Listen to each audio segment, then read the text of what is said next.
Panggaulia Firjawan. Kita dari Universitas Pelita Bangsa. Ikuti kami terus ya. Kami berada di salah satu museum Bekasi, yaitu Gedung Juang. Gedung Juang merupakan salah satu bukti sejarah yang terletak di Kabupaten Bekasi. Gedung ini menjadi saksi bisu proses kemerdekaan Indonesia. Saksi atas perlawanan para pemuda Indonesia. Gedung ini terletak di Jalan Sultan Hasanuddin nomor 39 Setia Dharma, Kecamatan Tambun Selatan, Kabupaten Bekasi. Kalian pasti penasaran kan apa sih isi di dalam Gedung Juang ini? Ikuti kami terus ya, yuk kita masuk. Oh iya, sebelum kita masuk, kita diwajibkan untuk scan barcode Peduli Lindungi ya, untuk memenuhi protokol kesehatan.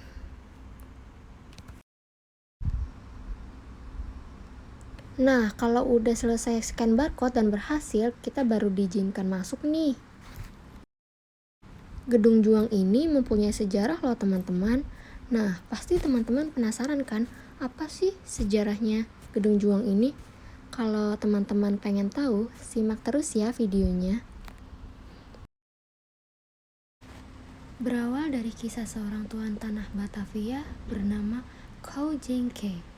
Dia mengajak para pemuda Bekasi untuk bekerja sama membangun gedung sebagai benteng pertahanan. Orang-orang dulu menyebutnya dengan gedung tinggi milik saudagar atau Landuis Tamboen. Ternyata pembangunan gedung ini membutuhkan 2 tahap proses pengerjaan. Tahap pertama berlangsung pada tahun 1906 sampai dengan 1910 dan pembangunan kedua pada tahun 1925. Menurut keterangan dari Jamhari, Humas LVRI Bekasi, ternyata Landuis atau tanah kongsi dan tanah pribadi Tamboen sempat dirampas dari keluarga Khao Jengke oleh para penguasa Jepang dan menjadikan gedung itu sebagai markas kemiliteran Jepang. Saat itu, sempat terjadi peperangan melawan penjajah Belanda. Warga Tambun dan Cibarusah akhirnya menjadikan Gedung Juang sebagai benteng perjuangan dan pertahanan dalam memperebutkan kemerdekaan Indonesia. Akhirnya, saat Jepang mundur dari Indonesia pada tahun 1945, Komite Nasional Indonesia menjadikan Gedung Juang sebagai kantor Bupati Jatinegara. Tidak hanya sebagai kantor distrik, Gedung Juang juga dijadikan sebagai markas untuk mempertahankan kemerdekaan di saat tentara Belanda sedang gencar-gencarnya merebut kembali Indonesia. Dan benar saja, Belanda akhirnya kembali merebut Gedung Juang pada tahun 1949. Dengan semangat persatuan, para pejuang kemerdekaan Indonesia berhasil menguasai lagi gedung ini. Tidak hanya itu, para pejuang juga berhasil mengamankan wilayah Tambun. Akhirnya, operasi pemerintahan kembali dilanjutkan di gedung ini, Gedung Juang.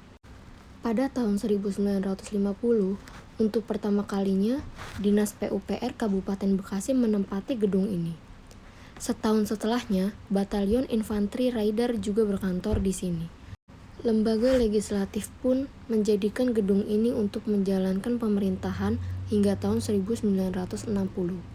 Beberapa kantor dan departemen pemerintahan daerah juga terus mengisi gedung ini hingga tahun 1982.